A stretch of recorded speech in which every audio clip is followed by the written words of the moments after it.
guess, talk in a moment.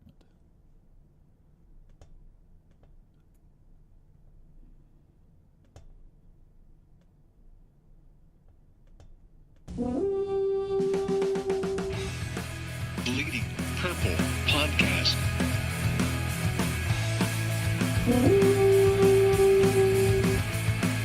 Deep crop steps up in the pocket. Bill fires to the right side. Off by Diggs. Stay on. Oh my God! 30, 10, touchdown! Are you kidding me?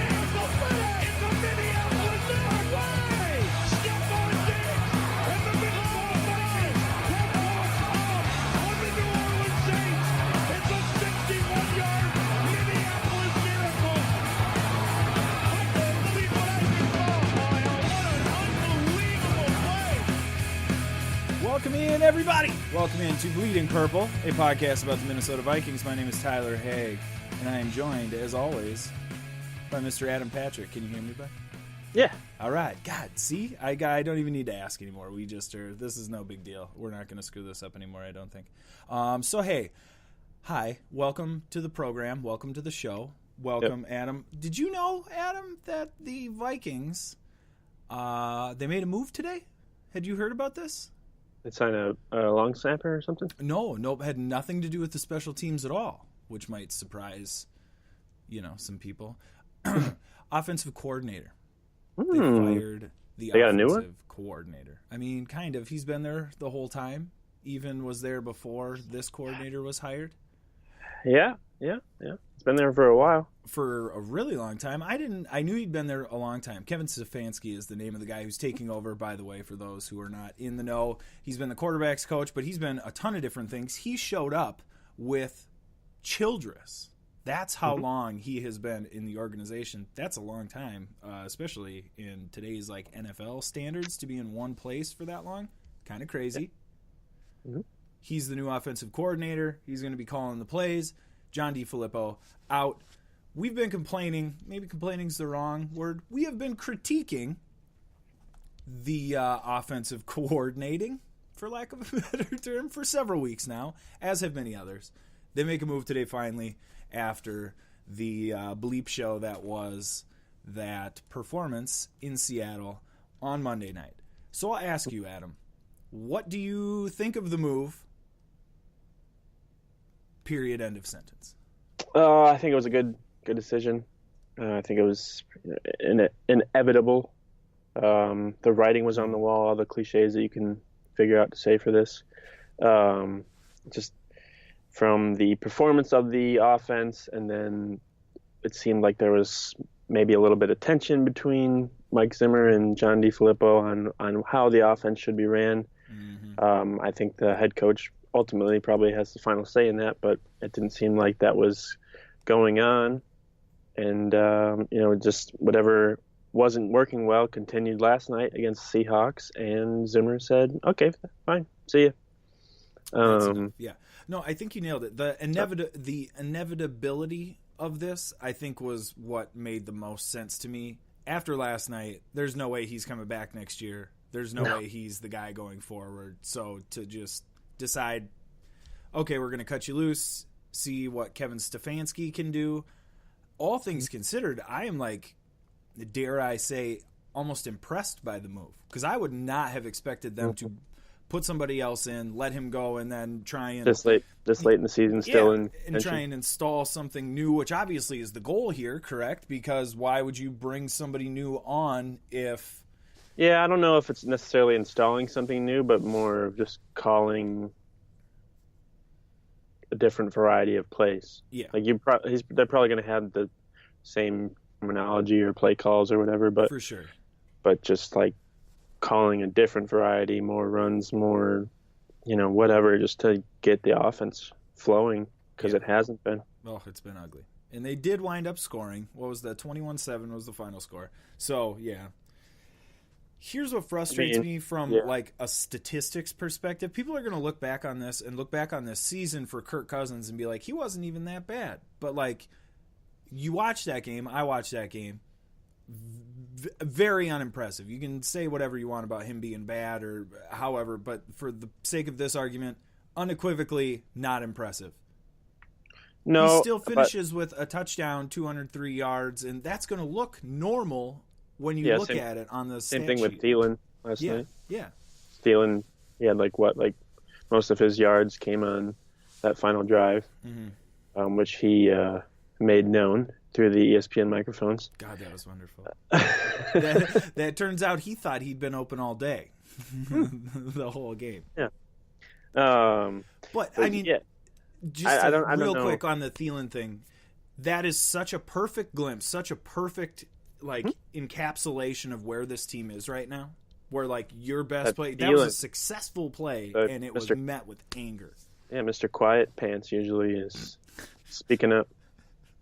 Usually not one to rock the boat. Totally. Mr. Quiet Pants in the last 2 weeks has been arguing with the greatest coach of all time. But after the game, him and Diggs did their usual, the offense has to make more plays. It's on all of us. It's not, anyone. It's not the quarterback. It's not the play calling. So, I mean, everyone's obviously frustrated. Yeah. But the thing with Cousins is, he might struggle in these games, but what are the Vikings' other options? They're not giving him a lot of help. They know that Diggs and Thielen are going to be doubled or tripled on the outside, so they're not doing anything to really, combat that. They're not, trying to put other guys in space other than have them run short slants or curl routes or just send Cook on the outside for just a shallow slant or whatever. Mm-hmm. So it just feels like last year with Shermer, going into each game, he would have a different game plan for, each specific defense that he was going against, and he would exploit their weaknesses. And this year, it just seems like DiFilippo is going into each game with basically the same game plan. Mm-hmm. Nothing's different, based on what team they're playing. Yeah, it's just we're going to run our offense, and if the defense can't stop it, then they can't stop it. Yeah, and it is a fine line between it's like bands. It's at what point do all of your songs sound the same versus what is your sound. It's yes, that your offense can be your offense, but you have to be able to change it a little bit depending. But I think you nailed it with the Shermer thing, and whether or not the game plans are that different based on the opponent. When Shermer was calling the plays, it was so pronounced what his plan was. You could tell within the first drive what he was trying to exploit on the defense of the other team. And with DiFilippo, you cannot see that. Or at least I can't. I should speak for myself. I don't know what his plan is most of the time. I can tell he wants to run the ball more, but... Yeah. I definitely feel like DiFilippo's play calling was more predictable, too, as well. Mm-hmm. As well. Even we saw last night in the short down... short yardage situations, 4th and 1, 3rd and 1. He brings in a jumbo package, brings in Latavius Murray. I wonder who's going to get the ball. Yeah. Everyone in the stadium knows who's going to get the ball, and the Vikings haven't been successful on those types of situations this year, but yet, they continued to do that. It's almost like DiFilippo was like, fine, you wanted me to run, so here we go. I'm not even going to try, but, here you go. Here's your run. Oh my God. Here it is. I'm so glad you said that. This is my. It's not a hot take, but here's my analogy. It's like when your wife or girlfriend or whatever tells you to clean the house. There are two ways to clean that house. You can clean that house the way you know that she wants it clean, or you can clean it where you're done doing that job now. DiFilippo was just cleaning the house. He wasn't cleaning the house the way Zimmer wanted the house cleaned. You can vacuum and throw stuff away, or you can just shove everything under the couch. Totally. And he was shoving everything under the couch. He'd be like, it's clean. There's nothing on the floor. I don't know what you want from me. And I've been that guy. I have been I cleaned here. I know. But we all know that there's a difference between that. And that, I think, is what Zimmer was looking for. Zimmer was the, upset fiance, girlfriend, wife being like, I don't want you to clean, John. I want you to want the house to be clean. That was what Zimmer was saying this whole time. That's my clean the house. My hot analogy. Yeah, but because you can. And was he running the ball? Yeah, he was definitely running the ball. Was the house clean? Yeah, it was definitely clean. But you're still in trouble. Yeah, and he still got divorced? Was he finding creative ways to run the ball, or was he just running the ball for the sake of running the ball. That's exactly it. That's the perfect way to say it. Running the ball for the sake of running the ball is not doing the offense any favors. Yeah. Here's the other thing real quick I wanted to talk about with the as far as the former offensive coordinator is concerned. How much of it, not that we need to do placing blame or anything like that, but do you think problems are alleviated with a better offensive line? Do you think a portion of the blame on this can go to the offensive line? Or are you kind of where I'm at, where that's your bleeping job? It doesn't matter who the offensive line is. Your job as the offensive coordinator is to make it work. And you were not making it work, so you have to go. That's where I'm at with it. But I understand the side. Was the offensive line good last year? I mean, they had better numbers, but look around the NFL. That was because nobody's offensive line is good. Yeah, they're all garbage. Not even like the Cowboys. They're supposed to be known for having one of the best offensive lines, and they still get pressure and have struggled to run the ball sometimes. Yes. I mean, obviously there's offensive lines that are better than others, but there's no one that's oh my god, they're amazing. There's no 90s Cowboys or anything like that. Anybody who's coaching an offense, who's coordinating an offense, is going to have to deal with issues on their offensive line. That's part of the job. And I mean, I look at the Chiefs. I feel like Patrick Mahomes gets pressured all the time, and that offense is fine. Totally. Well, just look, even last year. Was the offensive line better last year than it has been this year? Debatable. But that offense moved the ball a lot more effectively last year than they're moving the ball Latavius Murray. With Latavius Murray and no Dalvin Cook. And then people are like, "Oh, bring back Jerick McKinnon." I don't think so. No, Dalvin Cook's good. Another thing I'll say real quick. The ball more. Yes, he does.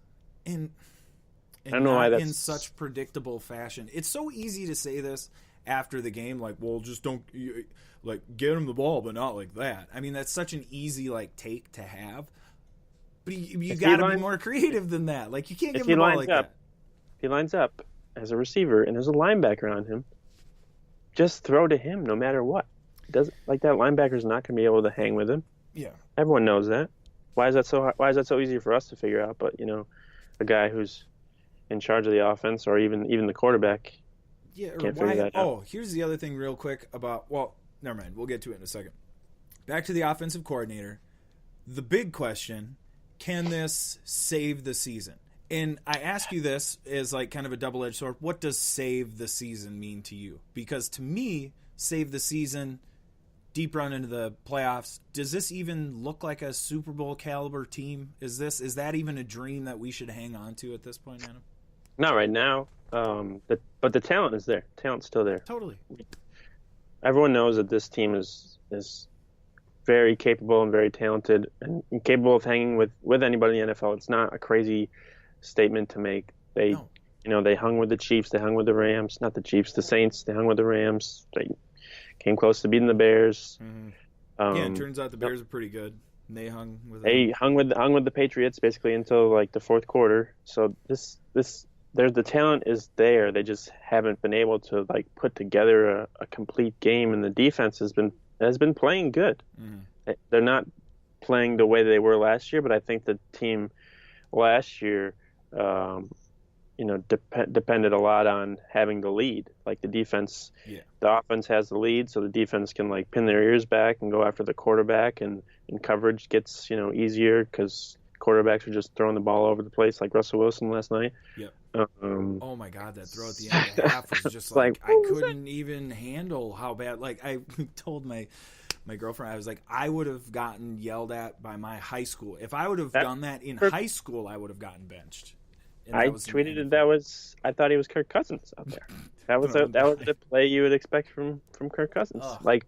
When he threw the ball to Latavius Murray right behind him. Behind him, 4 yards directly behind him. Did you see the screenshot of that where his back is to Thielen, who's breaking open and nobody's over there? Yeah, just unbelievable. Unbelievable. So do you think this offensive quarter, can the season be saved? Is there... I think they have the talent. I still do think they have the talent to get to the Super Bowl, but I think a saved season would probably be like making it to the NFC Championship, depending on how these final 3 games go, how they perform on offense. I think you can build some confidence going into the playoffs. The Cowboys they're going to play probably the Cowboys or the Bears in the first round if they make the playoffs. They can beat those teams, and the Saints or the Rams they can beat those teams. They're not. Yeah. It's not a crazy thought to have. That's 100% the way to look at it. And they probably have to win all of their the remaining 3 games. They have to. They can't afford a loss. I mean, I know everyone else in the NFC is just like pretty much handing them a playoff spot. Nobody wants it, but no, like the Giants still have a chance to get in the playoffs. That's how bad it's been. But outrageous. They in order to like do anything this season, they have to win their next 3 games, which is very possible. It's not like they're they're not down a huge star players or anything. So they have the people there to get the job done. They just need to put together a complete game. I agree. I mean, you look on the other side of the field last night, the Seahawks did horrible passing the ball, but they ran the ball like 40 times and they got 150 yards. Yeah. They just, even no matter like how many times they got stuff for a loss, ran the ball. And they had different guys in there, so it would mix things up. I feel like Latavius Murray now, he only comes in for short yardage situations and surprise, he gets the ball. Yeah, I've been noticing that too. The predictability in the personnel when somebody comes in. If Treadwell is one of only 2 guys split wide, it's going to be a run. And it's not even. Yeah. So. Or a 2-yard pass. That too. Yeah, I agree with you. I think the easy, quick comparison is the what was that Ravens team that won the Super Bowl? Was that 2012? Yeah, I've seen that a lot. A lot of people have been saying that.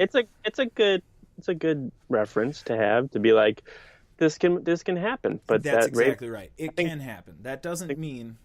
I think they also had 9 wins when they made that decision. They sure too. did. They won their division and they finished with 10 wins. Yeah, and for the Vikings to make the playoffs, I feel like they have to win these games. I don't necessarily if they get into the playoffs without winning out, I don't think that's necessarily a death sentence, because I think they can continue to get better, and I think that every week, if we're seeing progress, I think hope can I think that just to be in the tournament is a big deal, like the Ravens totally showed. Yeah. So I think do I expect the season to be saved? Absolutely not. At this point, you can't really. Yeah, the ship is kind of sinking right now, a little bit.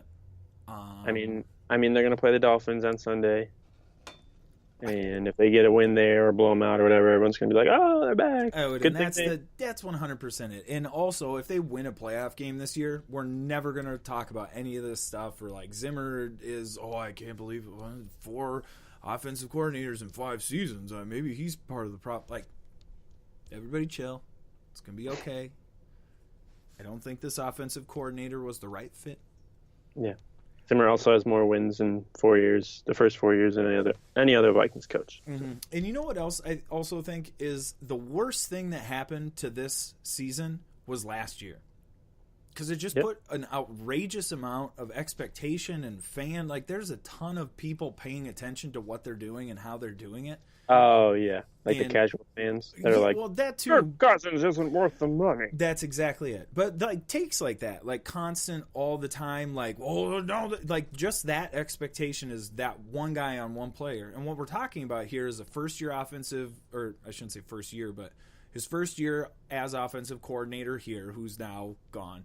Talking about an offensive line coach who passes away literally days before the season starts. You're talking about a new quarterback in a new system who's never been here before, never played under these coaches before. This is all, if we would have been able to stop a little bit and take a breath, take a step back and look at what this was, realistically we should have seen kicker.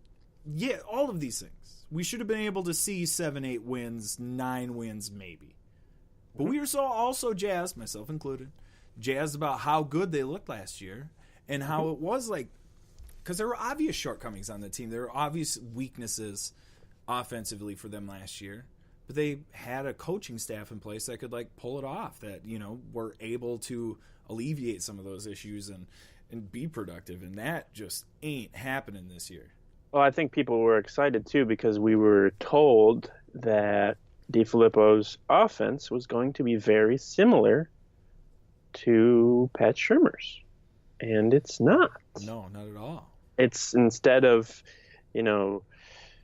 asking Cousins to, not put the whole offense on his back, he's been asked to do that this year. Yeah. And I don't know if that's on DeFilippo or the front office being like, hey, we paid this guy lots of money, so he should be the center of the offense.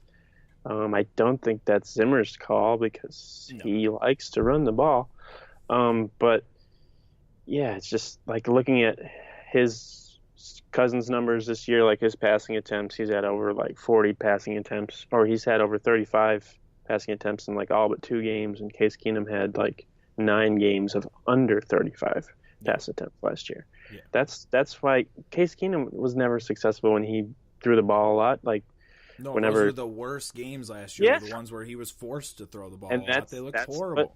That's what Cousins is doing this year, and I looked up stats this is true for pretty much every quarterback. If you throw for 40 passes or more, your chances of winning are not that well. I think Aaron Rodgers, Drew Brees, Phillip Rivers, Ben Roethlisberger, Matt Stafford, they all have winning percentages below 40 when they throw for 40 or more passes. It's just not an effective way to go about winning a game because you're stopping the clock constantly. You don't have a run game, Yeah, or also would lead you to believe that you are losing that game the whole time because it's forcing you to do that. You're forced to pass it many times because you're down by too much. Yeah, it's all bad. And here's the other thing too is that all of these things help each other. If you run the ball better, it's easier to pass. If it's easier to run the ball, then pass blocking becomes less crazy. If you want to pass a lot, there's ways to do that. Yes, you and can still run the ball effectively too. Yes. And that to me was the worst thing that you can do in the NFL on offense is to become one-dimensional. Well, it's kind of how the defense can expect what you're going to do, and you're donezo. And that was... It's basically the opposite of what the Vikings were with Adrian Peterson, where everyone knew they were going to run the ball 80% of the time. Yeah. And so when they had to pass, when it was third and long situations, everyone knew they were going to pass. Yeah. So they just sent a blitz after the quarterback, and Teddy and Sam Bradford got killed. Yes. Thank you for bringing up Sam Bradford. Thing I noticed about Kirk Cousins last night, you want to know how many wins Sam Bradford has when he passes for 40 times or more? Yeah, how many? None? 2. Interesting. Out of 21 games. Kirk Cousins has a lot of... Last night, he was seeing a lot of ghosts. Mm-hmm. It looked a lot like Bradford. They didn't have a lot of pressure. No, it was arguably the best. It was only 25, according to Pro Football Focus, it was only 25% of his dropbacks was he being pressured, which that's a decent number. We could have lived with that if some other things would have gone our way. Focused on more coverage than anything else. Did they double? I feel like that's what the Patriots did too. Yeah, because they're not worried about anything else. Because you're not going to run the ball. Doy. Nope. Do you think this offensive coordinator, Stefanski, can help this offensive line, or do you think this offensive line is just a disaster and it all kind of stems from that? Because I'm starting to feel like if Kirk Cousins is throwing the ball backwards because he's terrified that he's going to get destroyed, which was pretty obviously the case, what are we going to be able to do from an offensive standpoint that is going to get him to a point where he's going to feel comfortable in the pocket again? I mean, the Seahawks are pretty scary. Pull that off. I mean, they are. Yeah, pretty scary. Fans are loud. No, I think he can go back and look at some of the things that Shurmur did. I think those guys worked well together last year. I think he can go back and see, some of the stuff that he was trying to hire him as his OC this year. Right. So, Stefanski even interviewed for the Vikings job, and Zimmer did not allow him to leave for New York. So I kind of think that Zimmer did that now, like looking back on it, like just as an insurance policy in case DiFilippo did not work out. And so Yes. so now we're here. Now we're going to see if Stefanski can, this is his first opportunity. Obviously, it's probably not the way he wanted it to happen, but he's got a good opportunity here to turn things around. And I think, there's reason to think that he can do that. There's also reason not to, because he doesn't have any experience. Yeah. I don't know. It scares me. Definitely scares me because of the lack of experience. But you know who else didn't have any experience? This guy we just hired, and everybody was convinced he was going to be the bee's knees. And he was the Browns offensive coordinator.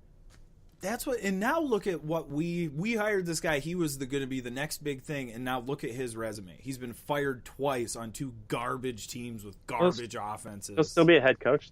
He's a hot. I mean, you're And you're probably right, honestly. Do you think he goes to Green Bay? God, please. Oh, I hope so. Please let the Packers think he's amazing. Yeah. That'd be nice. Do you think... No, we can't say that, though. I got to knock on wood, because you know what's going to happen is he's going to go to Green Bay, and he and Aaron Rodgers are going to reshape the NFL because they never run the ball. They only pass it. And if only we would have done that with him. Yeah. Would have been... Yeah. Okay. I guess last little thing on the Seahawks bit,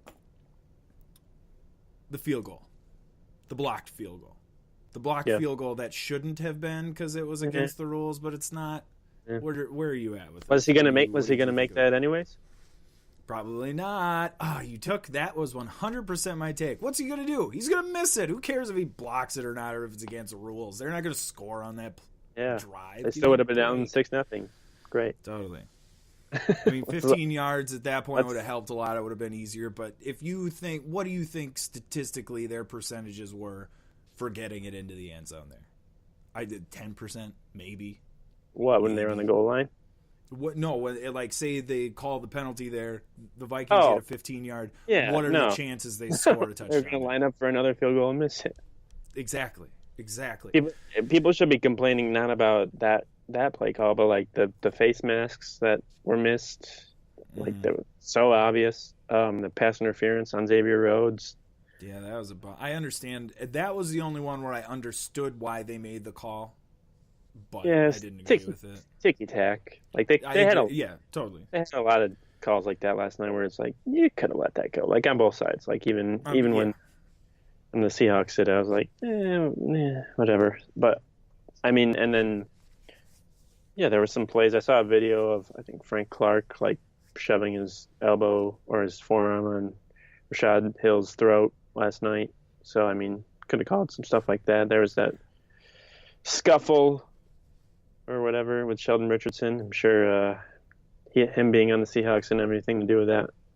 Yeah, absolutely not. I was actually kind of surprised at how chippy it was because they really didn't look like those two teams liked each other, and I was not really expecting that. They always do that. They try and get in your head. That's how they've played it always under Pete Carroll. If they're gonna find a way to get under your skin and screw you up, then they're gonna be able to do that. So whatever. They're scrappy. Scrappy. Scrappy as F. Let's talk a little bit about Zimmer in this whole situation. How much of the blame for the offensive coordinator stuff do you think this is partially a Zimmer issue here, or do you think where do you stand with the head coach right now? Do you think he's the right head coach? I guess to start. Do I think he's the right head coach for the Vikings? Do you think they make a move here, Adam, at the end of the season? No. I heard that thrown around. I mean, if you go on Facebook or whatever, where your grandma's complaining about Mike Zimmer, then he should be fired. But my grandma loves Mike Zimmer. I think the problem he's been having with the offense, I feel like he should, if he doesn't feel like the hire is right, like with DiFilippo, I feel like it wasn't really probably his choice. It's probably Spielman being like, oh, he's a hot candidate, He's probably going to be a head coach, and he wants to coach offense. So let's get this guy. The Eagles just won the Super Bowl and stuff like that. So let's get this guy. And Zimmer's just like, okay, whatever. And like I'm not even looking at like if he passes like 90% of the time or like his track record and stuff like that.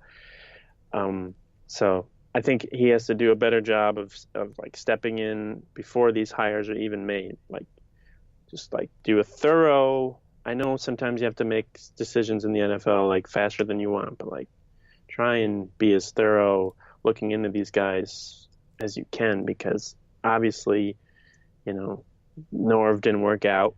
Yeah. I think that was more of like, oh, you're my friend, you have past head coaching experience, you could help me out with that.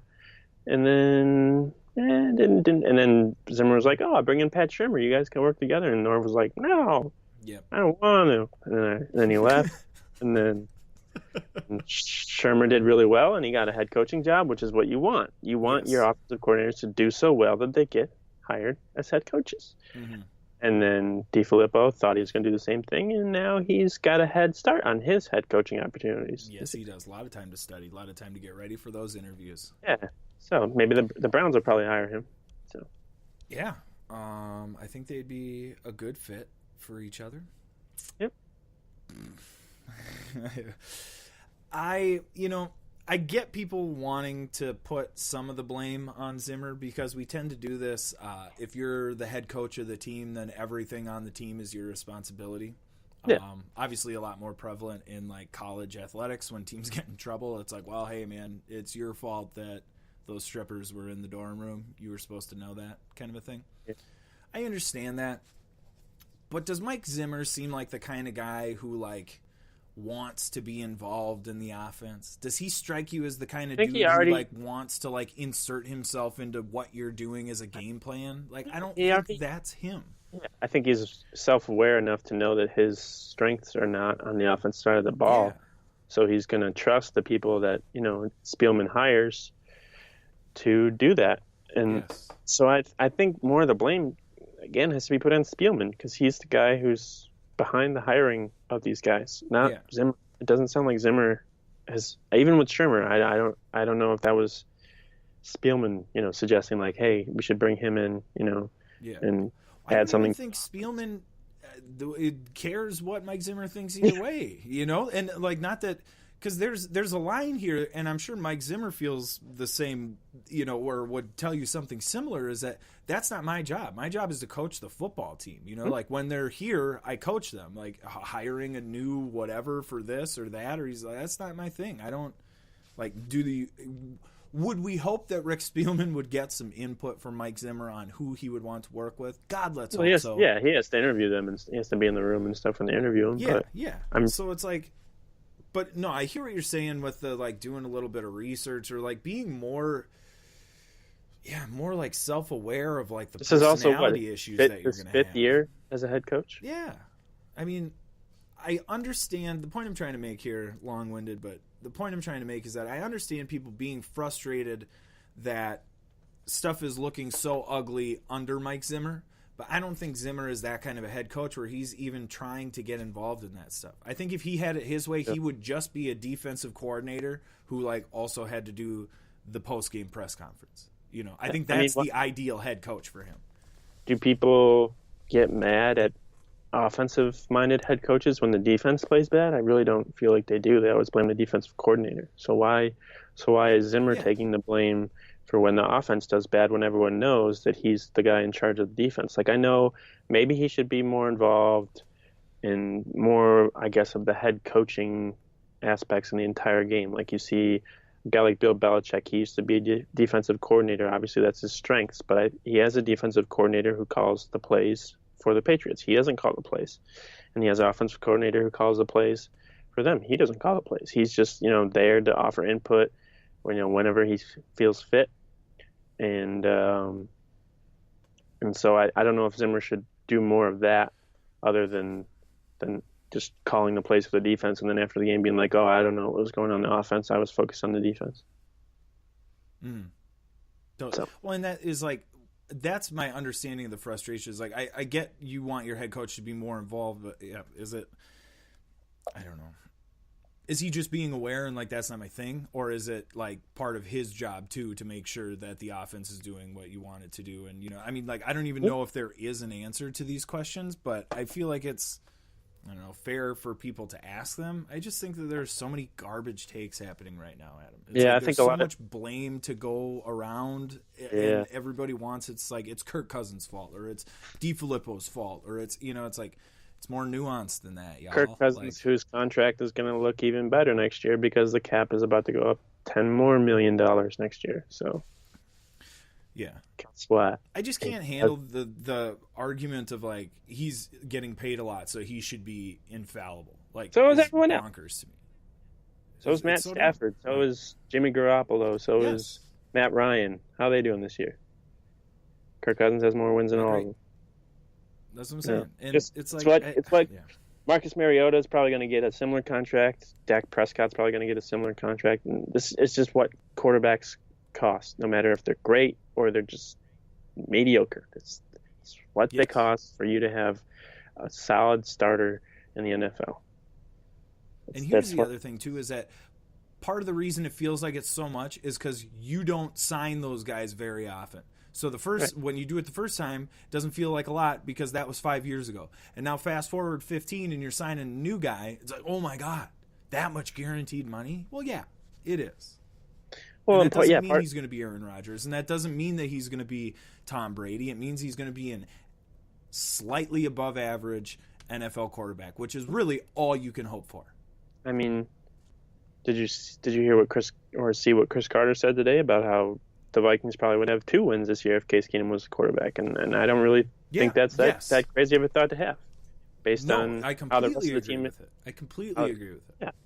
Yeah, would Case Keenum have led the Vikings on that comeback in Green Bay when they tied? But would he have made any of those throws, like to Thielen or that deep bomb to Diggs?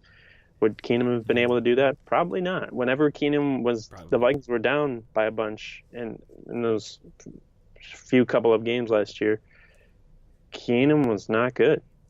So no, I mean, each quarterback has their upsides, but I feel the Vikings should still feel like they upgraded over Case Keenum, whose team right now also isn't doing that great. So yeah, it's just shocking to me that people can consider it not an upgrade. Is just insane to me. At the same time, though, I can't fathom that. I feel like there's a way that you can use Case Keenum to be successful, just like there is with Kirk Cousins. There's a way that you can use him to be successful, and both of their teams right now are not doing things to, be successful with these quarterbacks. Like even the Broncos, Case Keenum is successful at play action. They hardly ever run play action, and same thing pretty much with Kirk Cousins. Like he does well in that stuff. Like both quarterbacks do well in a balanced offense, but yet for some reason neither team wants to do that. Yeah, neither team, or maybe neither team is able to. I don't know. It doesn't make much sense to me, but this is, well, they should have kept Teddy because he hasn't played in 3 years. So. He can dance. He can dance on injured knee, so he's fine. I truly have been taken aback by some of how preposterous some of the things. And Bradford would have been better. Yeah, stuff like that. Mm-hmm. Yeah, it just is. It's crazy. So up next they have Miami. Miami's up next. Not sure if you knew this, but they just beat New England. They call it a miracle, but I don't know how you call it a miracle. I have no idea how they have 7 wins. It's not even a playoff game. Yeah, Tanner. What? Well, I think they've won 6 of their 7 wins are at home this year, which is not. Oh, really? It's on the road. They're 1-5 on the road this year, so that's pretty good. And I think most of their wins have been within 7 points, so it's not like they're blowing teams out. It's more like they just come up with the right plays at the right time. Because their offense, their passing offense, not good. Passing defense, not good. Rushing offense, not really that great. Rushing defense, not good. They force a lot of turnovers. That's pretty much how they stay in games, is forcing. I was going to say, which is important and can allow you to win games that you probably shouldn't be winning. But it can also the blowouts if you don't force turnovers. Exactly right, which we are very familiar with here. How do you, first of all, on the New England Miami, what is Gronk doing on the field there at the end of the game? He's playing safety. You know, he's the fastest option they have. For some reason, I think he was on like the Hail Mary team. For some reason, they thought Ryan Tannehill could throw the ball 70 yards, which I don't think he's ever done. Literally 70 yards. Yeah. Yeah. I don't think he's ever done that. He was a wide receiver in college? Yeah. Like, but he's going to throw 70 yards? Come on. Not Josh Allen back there. Oh, man. And then the most beautiful thing in the entire world was him, like, falling over, trying to tackle. Oh, just delicious. How convenient, too, that was a 69-yard touchdown, and Gronk was the one that... I can't remember who had it, but a tweet that was like, you could overhear him mumbling nice as he was like falling to the ground and the 69-yard touchdown was being scored. I'm paraphrasing the tweet, obviously. That was very good. Fun, I mean, but it wasn't in the playoffs, so it didn't mean that much. Mm-hmm. Yeah, I mean, when it's as good as miracles are pretty cool, but is it really a miracle if that's like, oh wow, you beat the Patriots in the middle of the season? Cool. Yeah, who cares? You might not even make the playoffs. Still fun though. That's why, every week is fun in the NFL, no matter who's playing. Even if it's Jaguars, Sunday, Adam, that's why we say Titans, and Derrick Henry's running all over people. Do you think the Vikings can win this game? Do you think they need to win this game? Yeah. Two-part question. Yes, and yes. Surprising answers, I know. Yeah, this is a must win. I think each of their next 3 games are obviously must wins. They have two other next 3 games are at home. They got to take care of business at home, even though they might never get a home game in the playoffs. They still have a slim chance at the division. Somehow, still do. I think if the Bears lose, Chicago's never going to lose again, so it doesn't matter. But if they lose 2 more games, including the last game against the Vikings, then I think the Vikings win the division if the Vikings win all their games. But they have to win all their games. So, but this week, it's important. But at the same time, you catch a Miami team that's also fighting for their playoff lives, whatever. So they're not going to come in, just let you, run all over them. It's just going to be interesting because you don't know what to expect now from the Vikings offense because they have a new guy running the show. I would think that Dalvin Cook's probably going to be involved more, especially if Thielen and Diggs are going to be quadruple covered the whole game. You probably don't need to have Treadwell on the field ever again. I still don't know what value he provides. I would rather have Rashad Hill out there as a wide receiver than Treadwell because he'll gain as much yards, if not more. And maybe get the ball to Kyle Rudolph a little bit more because every time he gets targeted now, it seems like they have to be in the red zone, and that seems kind of obvious because he's a big dude instead of just throwing down the middle and getting him the ball because he might not get a lot of yards after the catch, but he's usually pretty good at catching the ball in general. Yeah. Well, if you just give the guy the ball and he puts his hands up and he falls forwards, that's like 6 yards right there. The guy's like 10 feet tall. So yeah, I mean, yeah, I think he can. I think they do need to get Rudolph the ball more. I think Treadwell needs to be gone. I agree with those things completely. I just don't know. I feel like now what's going to happen is everybody is going to be like, yes, now we can have the offense we've always dreamt of. And I don't think the offense that Vikings fans have been dreaming of exists for this team. No, it's not going to happen. It's not going to happen in 3 games with no off season or even a bye week to. That's what I'm saying. Air.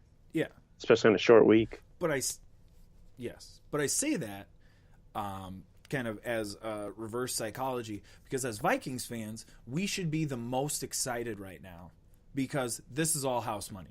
Because it's over. As far as the expectations are concerned, it's gone. You fired your offensive coordinator. You're starting over. You got 3 games to make a push, and then the playoffs. And what are the odds of them missing?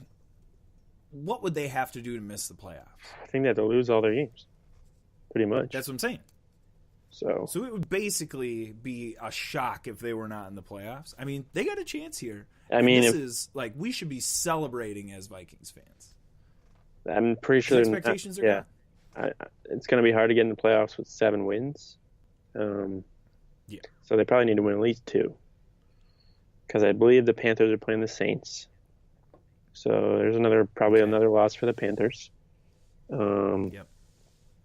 The Eagles are in it still somehow. Yes, they are. Barely. Yep.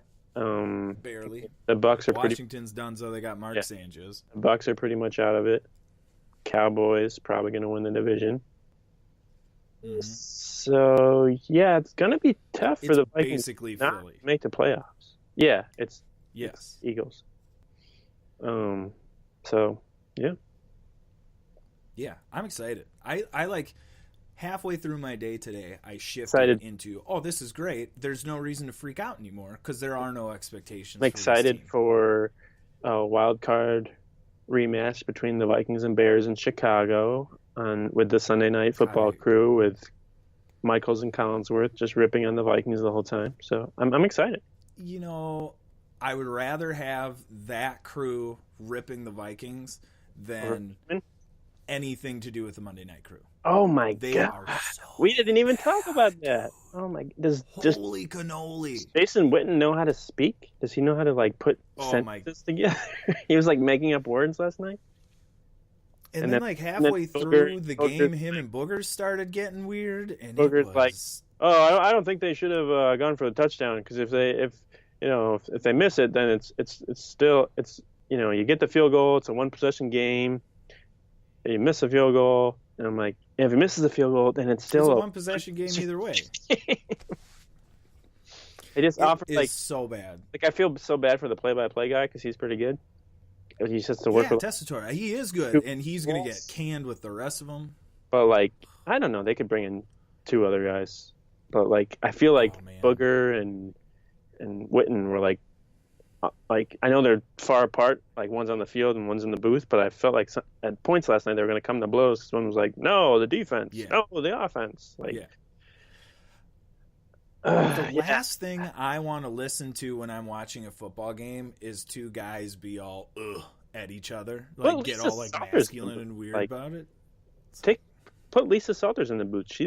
She's good for real. Do her color. Yeah. I don't want to like talk a bunch of smack about. I mean, Witten's still new, so whatever. But I like Booger McFarland when he's on the ESPN, like the Sports Center stuff, like those little like segments. I think he's good in that, but. Wow, is he? That's like, but that's like really don't like him on Monday. That's like when Tony Kornheiser was in the Monday Night Football booth. They thought that was a good idea. There's so many bad Monday Night. Do you remember Dennis Miller? Why? Yeah. And it's weird because like ESPN, they're like the top sports station in the world, and you'd think that they would probably want to have the best of the best doing the Monday Night Football broadcast, since it's probably their most, one of their most watched broadcasts of the year, of each week. But I don't know. Yeah, it's bad. Yeah, like someone, I heard someone on some reaction show or whatever say how they muted the TV last night, and it was like a pleasant experience because they didn't have to listen to. No, totally. Honest to God, I have done that before. I have turned Monday Night Football games to the ESPN2 because they do the Spanish. I was looking for that last night and I couldn't find it. I'd rather watch that. What was I doing last night? Because I'm sure I had it turned down, or I must have. I'm sure like the block kick would have been like, oh my god. Yeah, that would have been way better in Spanish. You're so right. Golly, I can't. Or the Russell Wilson pass. Yeah, man, I don't know. I still cannot handle. Also, why Kendricks? You score a touchdown there. Yeah. 7-0 or 7-6. 7-3 right? 7-3. Did they have 6 yet? 3. 7-3. Changes everything. John DeFilippo still has a job today, but changes everything. Yeah, I like how people are blaming Mike Zimmer when the Seahawks had 6 points, like going into the fourth quarter, but it's Mike Zimmer's fault. And then the 7 of those points were off of a fumble from your terrible offense. Well, I mean, that's at the end of the game when they're trying to do too much, which seems to happen when Kirk Cousins is trying to move around and never a good idea. Also, they were having success with the quarterback sneaks on short yard situations. Why did they just stop that? Just go do it until you get stopped. Just do it until they can stop you, which I don't know. It's confusing. Yeah, man, it's all year it's confusing. And I'm glad that this era of Vikings football is over, because after 4 or 5 games of the way that offense has been going, or however many games it's been like this, like plotty, stagnant, like crappy offense, like I was ready for that to be done. Could you imagine a whole nother season of that offensive scheme? No, I would have been very frustrated. You look at a team like the Falcons, who are in a similar situation where they have a ton of talent on the offensive side of the ball, but their offensive coordinator just doesn't know how to call the right plays. And he didn't last year, but for some reason the Falcons were like, oh, we'll give you another shot. And same thing this year, and they're going to miss the playoffs, and their head coach might get fired. So that's the other thing is, if you're Mike Zimmer and you're telling this offensive coordinator to do something and he's not doing it, how many weeks do you go before you're like, you got to fire him? Like, we have to get rid of him because this is my job that I'm going to lose right now. I believe that the telling DeFilippo to run the ball has been going on a lot longer than the past couple of weeks of him going to the public. Like when Zimmer goes to the public, think him going to the public?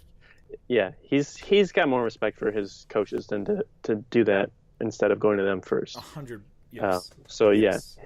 Doing that had been an issue for weeks before he went to the meeting. Doing that is like he didn't know what else to do. Effort. Yeah, he just and then what? DeFilippo had to answer the questions last week, and now he doesn't this week, so he's got less duties. But those coordinator press conferences will probably be pretty interesting tomorrow. Oh, I am just so. It's fun from our perspective, or from my perspective. Oh my God! As we get to talk about it, write about it, all this stuff. It's so awesome. I told my wife when DeFilippo got fired, I was like, oh, I haven't felt a rush like this in so long. Like, for real, it feels so good. But I was telling my buddy, I was like, I haven't been this excited to do a podcast since the Miracle. Like, seriously, I was jazzed. People who don't do this for a living, they don't understand. Like, even if it's bad news, actually, bad news is way more fun to talk about than a miracle. It's all good, yes. So I mean, as long as someone doesn't get hurt, or gets arrested, then it's all good. I know people are like, oh, he's losing his job. Why are you celebrating? He'll get another job. Don't worry. And then he still has a year left on his contract that the Vikings have to pay him for. So I don't feel really. And he's going to get a job next year. And even if all that fails, he still has the show on the Travel Channel for the cooking stuff that he did previously. Anthony Bourdain. I think he looks like Anthony Bourdain. I know. He does look like a chunkier Anthony Bourdain, but yeah.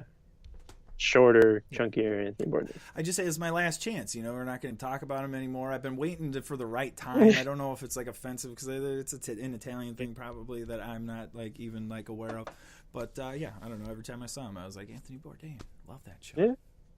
Yeah. Parts unknown. Now they're both gone. Very different kinds of gone though. Do you want to do a prediction on the Miami game? Sure, why not? I mean, we might as well. Yeah. Do you predict anybody getting fired, first of all? After the game?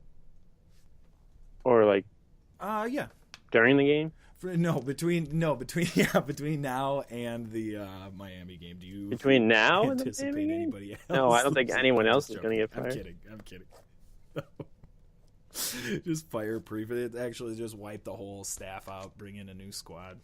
No problem. I can't. I mean, for some reason, somehow George Edwards would randomly be able to stick around because he hasn't messed up yet because he doesn't do anything. Yeah. Him and Stefanski, just they come out of the rubble. Yeah, they're like the radiation, they just can withstand anything. I don't want to call them cockroaches, but that's that's what I was thinking of. They're better than that, but yeah, you get the point. Yeah. Maybe like the bunkers of the Vikings, the war bunkers. Yes, there you go. That's a little better. We'll go 23 to 23-10 Vikings. 23-10 Vikings. Make a statement with their offense and score 23 points by running the That ball is a bold prediction. over 35 times. You can put that down too. Over 35 runs. Well, Ooh, have you seen this what the is tough, Ravens? Because have you seen what I've the never Ravens been do? closer to picking against. I feel like the Ravens are running like What? 70% of the time. Have you seen what they're doing with Lamar Jackson? They run like 70% of the Lamar time, Jackson is, and they've won all their games. he has been one of my favorite players to watch since whatever year he popped up in Louisville the first year. Like there's some about the way that kid throws the football. I could watch it all day. I think watch it all day. John It's Harbaugh just like a should get flick. fired. It's like thick. I think Harbaugh should get fired just for not putting him in sooner. Poor Joe Flacco. Also, What? side He note, won the maybe Super- this is And he got a stop, huge stop. contract out of him. Listen, Super Bowl champion. Listen. Do you think this is a separate podcast, like maybe a special one that we'll have to do later? Is Kirk Cousins the second coming of Joe Flacco? Is Well- Kirk Cousins going to pop up for just one real quick Super Bowl run and then return back to Murr? Would Vikings? I'd be fans fine really? with it if it was for the Yeah. Yeah, that's what I'm saying. Well, I'm cool with it. If you just want the 1 year and we get a Super Bowl, that's fine. Yeah. Is he more Joe Flacco or Eli Manning? But like at the same time, I feel like Kirk Cousins is still pretty young for a quarterback, right? He is. 30? He is. 30 He is young. is. Is this Not like even- his 5th season as a starter? Dude, 30's the new rookie. What? How old's Tom Brady? Like 47? He's older than Kicker. Yeah, I think he's 47 years old. Yeah. He's like, 41, legit though. Isn't he legitimately 41 years old? he's over 40. Yeah. Also, have you seen Adam Vinatieri looking like the oldest man in the history of football? Old gray He's got beard. like a white beard, and It's like- he's still just kicking. Looks like Dumbledore out there. Okay, my prediction. I'm going to go 14-10 Vikings. Oh. Because I think the defense is going to play really well, and I think And they're you're going like, to be well, able to just hang on to that. You guys aren't going to score touchdowns, and we will. Then we're going to have to. Yes, that was exactly what I was going to say. Was the defense is going to score a touchdown. The Vikings will basically have the same offense, but everybody will feel great about it because it's a new offensive coordinator. They won't run the ball well. They won't protect well. They will score a touchdown late, and the defense will score, and they'll win. And people will be so happy and so thankful, and it won't look that much different. I think we'll know Pessimistic. pretty soon, early in the game, whether or not this offense is going to work. Because the past couple of weeks, I think they've gotten like 1 first down on their first drive of the game. Yeah. So Mm-hmm. they can. Delay a game. Move That's the the ball. other thing. We didn't even talk about. It's the an delay away games. game in Seattle. Just- You can't hear anything. Yeah. I heard that was another one of the hot takes was, well, is Kirk Cousins changing these plays? And the answer is no, because he's getting to the line with 3 seconds left. Yeah. They're getting up, they're lining up, and they're snapping the ball. There's not enough time to do anything else. Changing Or the at plays least to wasn't last what? night. Checking out of, Screen like, say pass it was a behind run, him? and he's like, run's not going to work, I'm going to pass it. Yeah, that's what I kid you not. This is what people are saying, Adam. It's You're right about so that. fun to Whole, listen just like the success last year hurting them with, like yeah. letting all those random fans come out and feel like they have something productive to say about the team. Yeah. Well, it's like everybody feels invested because there was so much that happened late last year. Yeah. And I And the get Super that, Bowl and there that's what last you want year. from a franchise. Yeah, all these things. And so there was just like this huge expectation that it was like, oh, we're just going to get back there. And it's like, oof, that's not how that works, especially not in Minnesota with this football team. Like, No. That's not going to work. And then also, I think the biggest thing that you can't bring it up too much, obviously, but like having your offensive line coach and a guy who got along with Zimmer so well and was like, I mean, we should have that's such probably a big known deal that we kind of the season was probably not going to be what it was after that. Should have probably already. yeah. Yeah, because what? Well, when even then, we should have. the year Corey Stringer passed, that was the only year Dennis Green had a losing record with the Vikings. Then he got fired, Yeah. 'Cause which you was can't. which was yeah. probably the worst decision the franchise has ever made. Was to fire Denny. Yeah, after his first losing season, yeah. After 10 years of winning a winning record, yeah. That was probably the worst decision the franchise ever made. And then hiring Well, Mike. see, man, this is what happens. This is what happens with franchises. Overreaction. You get sustained success, and people get spoiled, and then they want, it's got to be the Super Bowl, got to be the Super Bowl. No, because then you reset, and you're garbage for however many years. It's Why can't the Vikings just play in a division like the Patriots, where every other team sucks? Like, it doesn't matter how good or bad you are. Even the Patriots this year, they're not even that good, and they're still going to get a bye because everyone else in the AFC sucks. 100%. No, I've been seeing it for a couple of weeks now. How many Super Bowls would the Vikings have won if they had a division with Buffalo, Miami, and the Jets every year? They would have gotten at least several first-round byes that they didn't get otherwise. So I don't know. All right, bud. Great talk. Yeah. No kids yet, right? No, today's the due date. Nothing yet. We'll see. All right. Well, Next time I might have a new roommate. So. Have a new roommate, and we'll look forward to that. I'm so excited. Yeah, for you to do this. me too. All right, buddy. Hopefully we'll I'll talk to you next week. start it off with a win. Yeah, that's right. That's right. That's right. Only good vibes. Only good vibes. But probably not. Probably not. Skull Vikes. See you next week.